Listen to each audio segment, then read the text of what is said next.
இன்னைக்கு சூப்பரான ஒரு சிக்கன் ரெசிபி பண்ண போகிறேன். இது குக் கோமாளியில் ராஜ் ஐயப்பன் பண்ண ரெசிபி.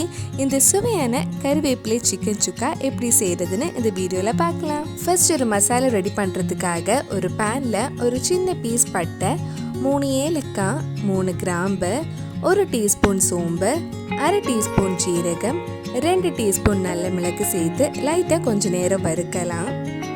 இதில் மிளகாய் பொடி எதுவும் ஆட் பண்ண மாட்டோம். இந்த நல்ல மிளகுல இருக்கிற காரம் தான் சிக்கனில் இருக்கும். அதனால உங்கள் காரத்துக்கு ஏற்ப நல்ல மிளகு ஆட் பண்ணிக்கோங்க. இது லைட்டாக கொஞ்சம் வறுத்ததுக்கு அப்புறம் இதில் 1 கப் கருவேப்பிலை போட்டு நல்லா வறுத்து எடுக்கலாம். உங்ககிட்ட முழு மல்லி இருந்தால் 1 டீஸ்பூன் இது வறுக்கும் போது ஆட் பண்ணிக்கோங்க.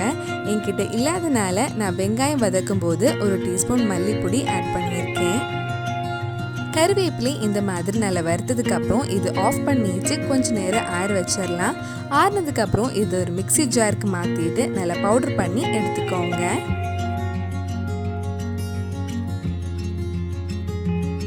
இப்போ ஒரு கடாயில் கொஞ்சமாக எண்ணெய் ஊற்றிருக்கேன். நான் டேஸ்ட்காக தேங்காய் எண்ணெய் தான் யூஸ் பண்ணியிருக்கேன். எண்ணெய் சூடானதும் இதில் சின்னதாக கட் பண்ண 1 கப் சின்ன வெங்காயம் சேர்த்து நல்லா வதக்கலாம். வெங்காயம் கொஞ்சம் வதங்கி சாஃப்டானதும் இதில் 1/2 டீஸ்பூன் இஞ்சி பூண்டு பேஸ்ட், 3 பச்சை மிளகாய், கொஞ்சம் கருவேப்பிலையும் சேர்த்து வதக்கலாம்.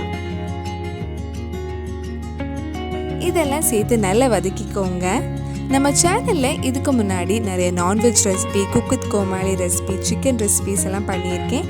நீங்கள் இன்னும் அந்த வீடியோஸ் எல்லாம் பார்க்கலைன்னா அதோட லிங்க்கில் டிஸ்கிரிப்ஷனில் இருக்குது. மறக்காமல் அந்த ரெசிபிஸும் போய் பாருங்கள். வெங்காயம் இந்த மாதிரி நல்லா வதங்கினதும் இதில் 1/4 டீஸ்பூன் மஞ்சள் பொடி, 1 டீஸ்பூன் மல்லிப்பொடி, நம்ம பவுடர் பண்ண மசாலா, இதுக்கு தேவையான அளவு உப்பு சேர்த்து அந்த மல்லிப்பொடியோட பச்சை வாசனை போகிற வரைக்கும் கொஞ்சம் நேரம் வதக்கலாம்.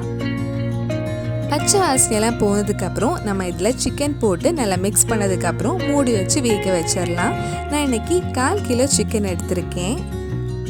சிக்கன் இந்த மசாலா கூட சேர்த்து நல்லா மிக்ஸ் பண்ணிக்கோங்க. சிக்கன் வேக வைக்கிறதுக்கு எக்ஸ்ட்ரா தண்ணி எதுவும் ஊற்ற வேண்டாம். நம்ம மூடி வச்சு வேக வைக்கும்போது சிக்கன்ல இருந்து தண்ணி வர ஆரம்பிச்சிடும். சிக்கன் மூடி வச்சு வேக வைக்கலாம். மூடி வச்சு வேக வைக்கும்போது அடி பிடிக்காமல் இருக்கிறதுக்கு நடுவில் கொஞ்சம் கிண்டி விட்டுக்கோங்க. லோ டு மீடியம் ஃப்ளேமில் இருக்கட்டும்.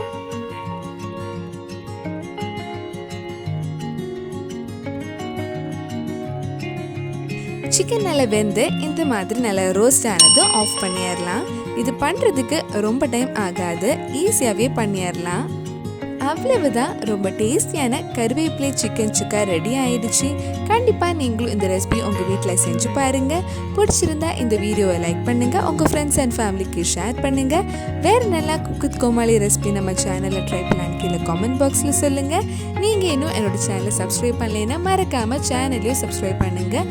கூடவே அந்த பெல் ஐக்கனும் ப்ரெஸ் பண்ணால் நான் புது வீடியோ போட்ட உடனே உங்கள் ஃபோனுக்கு நோட்டிஃபிகேஷன் வந்துடும்.